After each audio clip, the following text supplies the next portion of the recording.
कपिला, ए कपिला, जरा देख, तेरे लिए खेत से कितनी नरम और हरी भरी घास लेकर आई हूँ। माधवी की आवाज सुनते ही कपिला दौड़ती हुई उसके पास आ जाती है।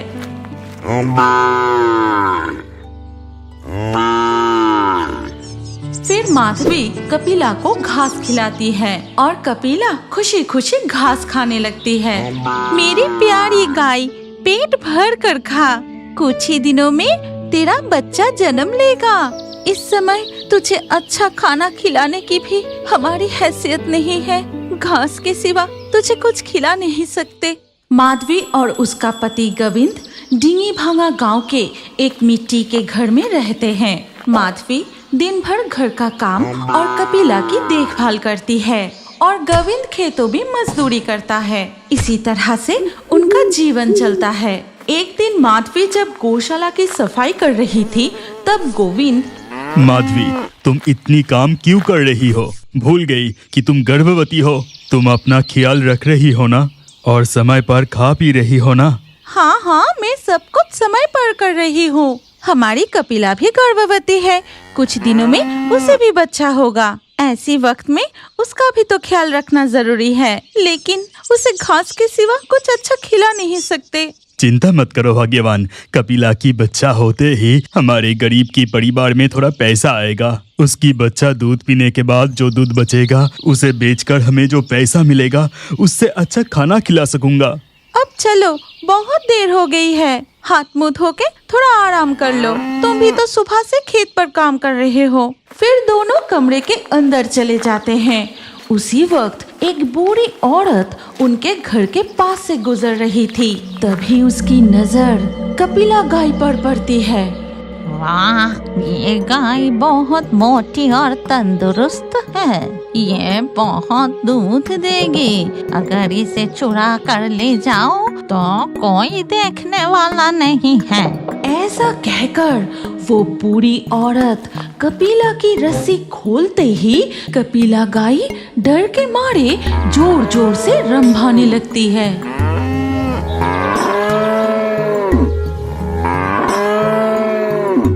लेकिन वो बूढ़ी औरत उसके मुंह के सामने कुछ जादू जैसा करते ही कपिला एकदम शांत हो जाती है। वो बुढ़िया की बस में होकर उसके साथ साथ जाने लगती है। बात क्या है? कपिला इतनी जोर से रंभा के चुप हो गई। इन दिनों इतनी गर्मी पड़ रही है, शायद उसे भी बहुत गर्मी लग रही है। तुम खाना खाने के बाद कपिला को तालाब से नहा के लाओ। वो बुढ़िया कपिला को बश में करके गांव से बाहर जंगल की ओर ले जाती है। आज मेरा भूख मिटाने के लिए शिकार में लगाया है। आज मैं इस मुर्गी को खाऊंगी। तू डर मत, मैं तुझे नहीं खाऊंगी। तेरा बछड़ा होने के बाद मैं तेरी दूध पीऊंगी, इसीलिए तू बच गया। हंसते हुए वो बुढ़िया अपना वेश बदलकर असली चुड़ैल के रूप में आ जाती है। कपिला सम्मोहित होकर उसके साथ जंगल के बीचों बीच चुड़ैल की कुटिया तक पहुंच जाती है। भाग्यवान, भाग्यवान, कपिला कहाँ है? गौशाला में तो नहीं है। गोविंद की आवाज सुनते ही माधवी दौड़कर वहां आती है और खाली गौशाला देखकर, ये क्या? मेरी कपिला कहाँ गई? कहाँ गई मेरी कपिला? माधवी बाहर निकलकर कपिला को जोर जोर से पुकारने लगती है। कपिला, ओ कपिला, कहाँ गई मेरी बच्ची? कपिला! दूर पेड़ के नीचे कुछ बच्चे खेल रहे हैं देखकर माधवी उनके पास जाती है। ए लालटू, पटला, शिवली, तुमने मेरी कपिला गाय को इधर से जाते हुए देखा क्या? नहीं चाची, मैं बस अभी अभी खेलने आई। नहीं चाची, मैंने भी नहीं देखा। जब मैं घर से आ रही थी तब देखा कि एक बूढ़ी एक मुर्गी और एक सफेद गाय को लेकर उस तरफ गई। एक बुढ़िया सफेद गाय को लेकर जा रही थी? वो बुढ़िया किस तरफ गई? उधर, उस जंगल की तरफ। ये सुनते ही माधवी डर जाती है और बिना एक पल गवाए जंगल की ओर भागती है। उसके पीछे पीछे गोविंद भी जाता है। कपिला, ओ कपिला, कहाँ है तू कपिला? तुम ऐसे परेशान मत हो।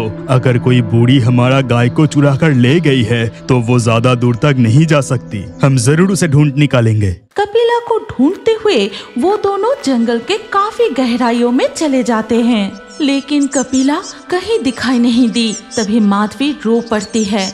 कपिला, कपिला मेरी गाय, तू कहाँ है?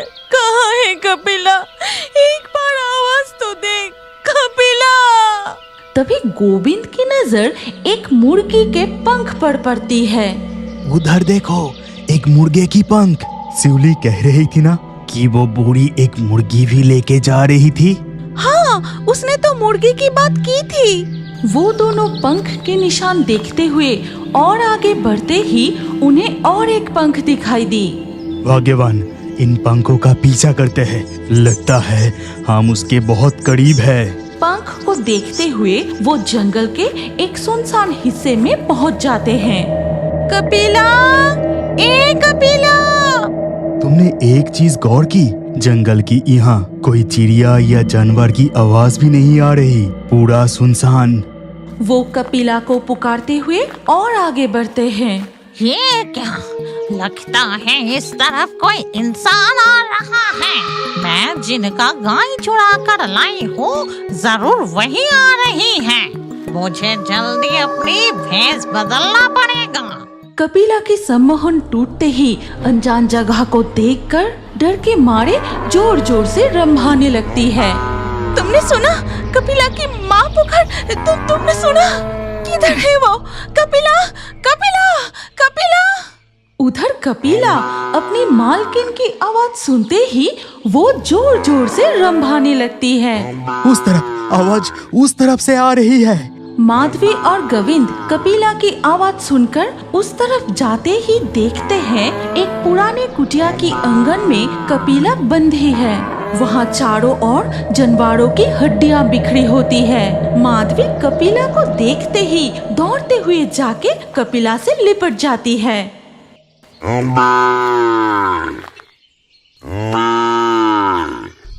ठीक तभी चुड़ैल बुढ़िया की भेष में कुटिया से बाहर निकलती है। वो मेरी गाय है, छोड़ दे उसे। चोर की माँ की लंबी जुबान। हमारी गाय को चुरा कर कहती हो तुम्हारी गाय है। मैं तुम्हारे खिलाफ गांव के मुखिया से शिकायत करूंगी। तुम्हें सजा मिलनी चाहिए। इस उम्र में चोरी? छी छी छी छी। इतनी बड़ी बड़ी बात मत कर। तू मुझे सजा दिलाएगी? मैं तुझे खा जाऊंगी। चुड़ैल देखती है कि माधवी गर्भवती है। बुढ़िया अपने हाथ मुंह के सामने लाकर कुछ बड़बड़ाती है और धूल जैसा एक अजीब चीज माधवी के ओर फेंक देती है। तुम हम पर धूल झोंक के सोच रही हो कि हमसे बचकर भाग जाओगी? भागने की कोई जरूरत नहीं। तुम एक बूढ़ी हो, शायद तुमसे गलती हो गई, इसलिए हम माफ कर देते हैं। गोविंद की बात सुनकर बुढ़िया हंसने लगती है। फिर दोपहर बीतकर शाम हो जाती है। गोविंद और माधवी अपना कपिला गाय को लेकर घर की ओर जाने लगे। फिर घर पहुंच के कपिला को गौशाला में बांध देते हैं। कपिला, तुझे कोई तकलीफ तो नहीं हुई? रुक जा, मैं तुझे घास देती हूँ। माधवी कपिला को खाने के लिए घास देती है और कपिला वो घास खाने लगती है। भाग्यवान, आसमान में काले बादल छा गए।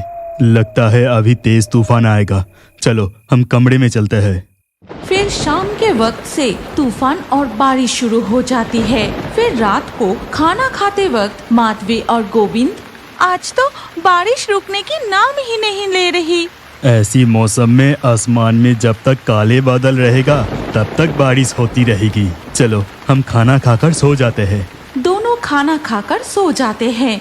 आधी रात को तेज बारिश में अचानक माधवी के पेट में भयंकर दर्द शुरू हो जाता है। मैं और नहीं सह पा रही हूँ। मुझे बहुत दर्द हो रही है। मैं और सहन नहीं कर सकती। थोड़ा सब्र करो, मैं अभी दाई माँ को बुला कर लाता हूँ। फिर गोविंद भीगते हुए दाई माँ को बुला कर लाता है। फिर दाइमा अंदर आके माधवी को देखते ही, हे भगवान, गोविंद, तेरी मम्मी की ये हालत कैसे हो गई? क्या हुआ दाइमा? माधवी को बहुत दर्द हो रही है, अब कुछ कीजिए दाइमा। तेरी मम्मी की गर्भ पर किसी की बुरी नजर लगी है। यह बुरी नजर जरूर कोई आत्मा का होगा। तेरी बीबी और बच्चे में से कोई एक बच सकता है।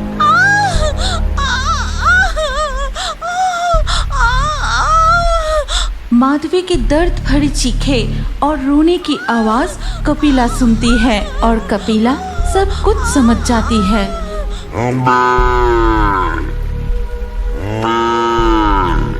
तभी देखा जाता है कि माधवी की शरीर से वो धूल जैसी चीज कपिला अपनी ओर खींच लेती है। तभी माधवी का दर्द धीरे धीरे कम हो जाता है।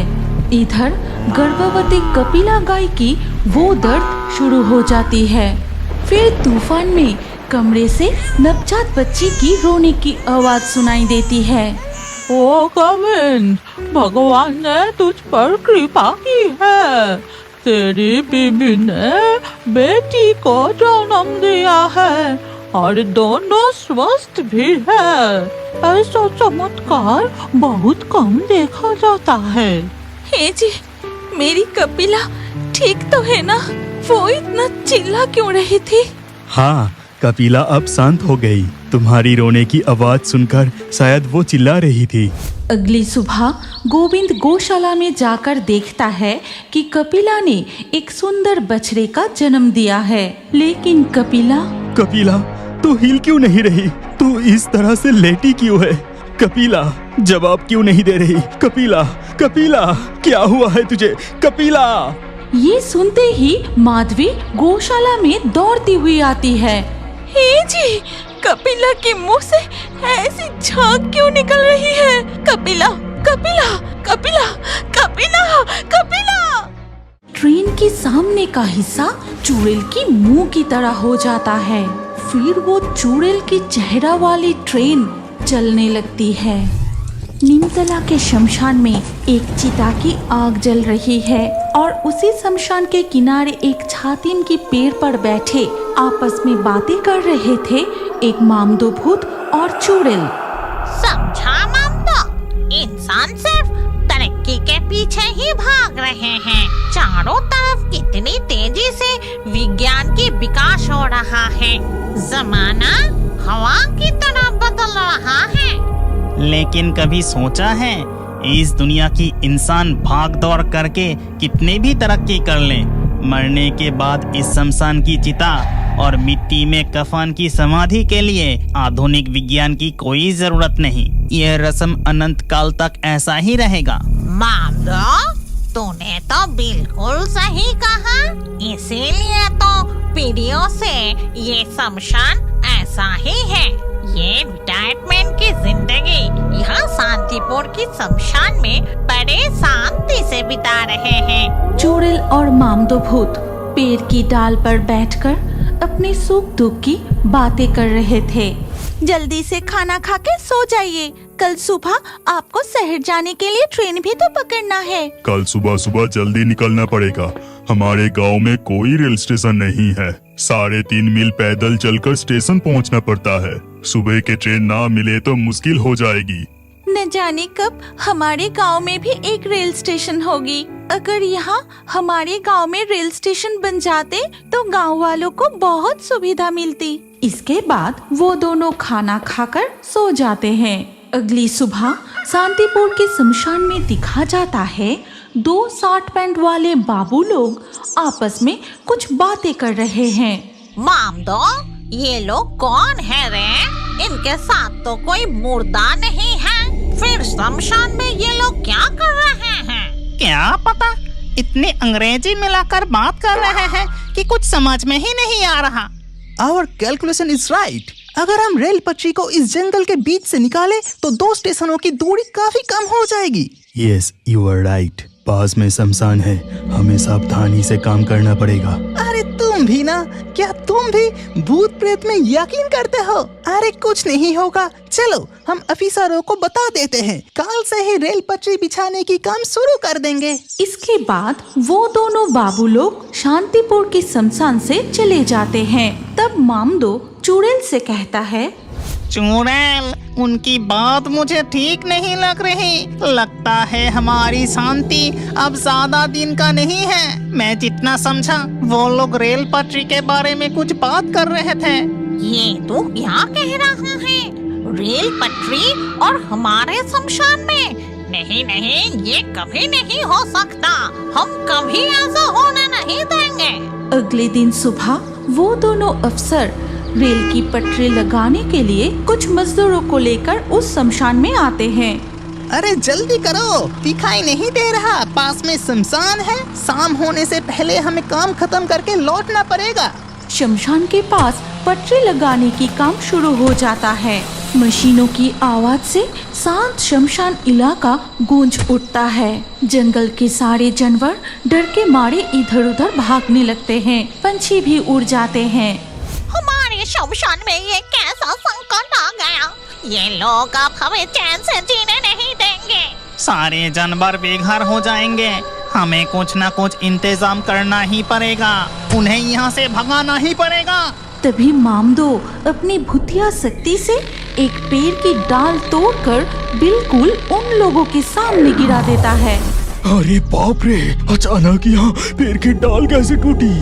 तभी मामदो और चुड़ैल उनकी तरफ पेड़ के फल फेंक के मारने लगते हैं।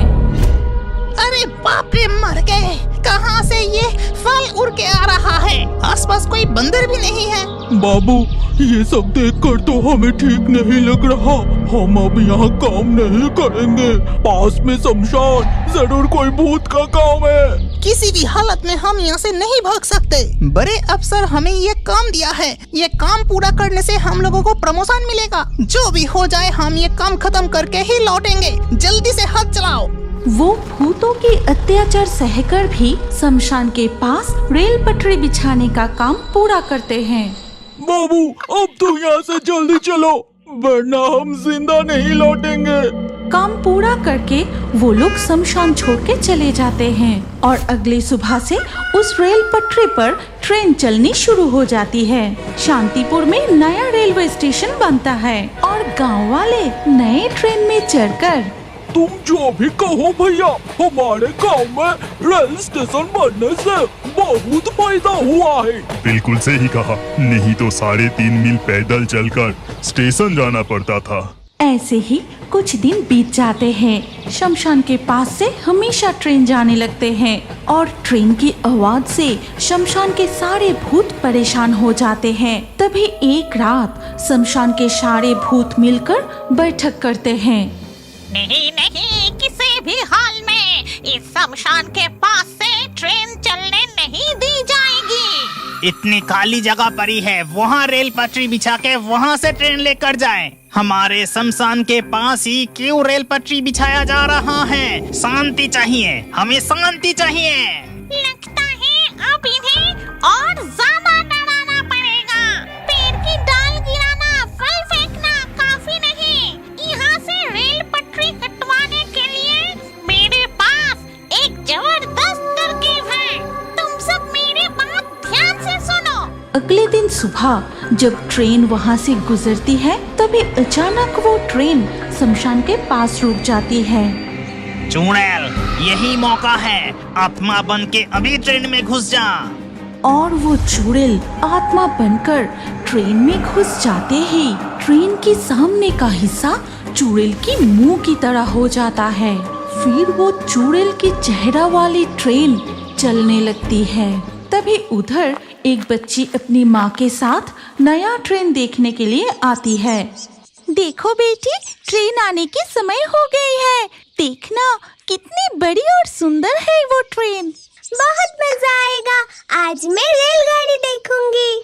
तभी वो चुड़ैल की मुंह वाली ट्रेन उस तरफ ही आ रही थी और ऐसा चुड़ैल वाली भूतिया ट्रेन देखकर वो बच्ची बहुत डर जाती है। माँ, माँ भूत! राम राम राम, मैंने ये क्या देखा? ट्रेन के सामने चुड़ैल का चेहरा। ये तो चुड़ैल की मुंह वाली ट्रेन है। वो ट्रेन स्टेशन में पहुंचते ही उस डरावनी ट्रेन को देखकर कोई उसमें चढ़ने की हिम्मत नहीं करता। स्टेशन के सारे यात्री डर के मारे भागने लगते हैं। पता है, आज बेटी को लेकर ट्रेन दिखाने गई थी। वो ट्रेन कितनी डरावनी थी। ट्रेन के सामने चुड़ैल का चेहरा था। हाँ, गांव वाले यही कह रहे हैं। और शांतिपुर के शमशान के पास ट्रेन अपने आप रुक जा रही है। फिर ट्रेन की रूप बदलकर चुड़ैल की मुंह वाली ट्रेन बन जाता है। इसके बाद से दिन पर दिन ऐसा ही होता रहा। गांव वाले चुड़ैल वाली ट्रेन को देखकर उसमें चढ़ने की हिम्मत नहीं करते। आखिरकार रेलवे अधिकारी उस शमशान के पास की रेल लाइन बंद कर देते हैं और दूसरी तरफ से नई रेल लाइन बनाते हैं। उसके बाद से फिर कभी चुड़ैल वाली ट्रेन नहीं दिखा गया। इन दिनों मुझे बहुत मेहनत करनी पड़ी।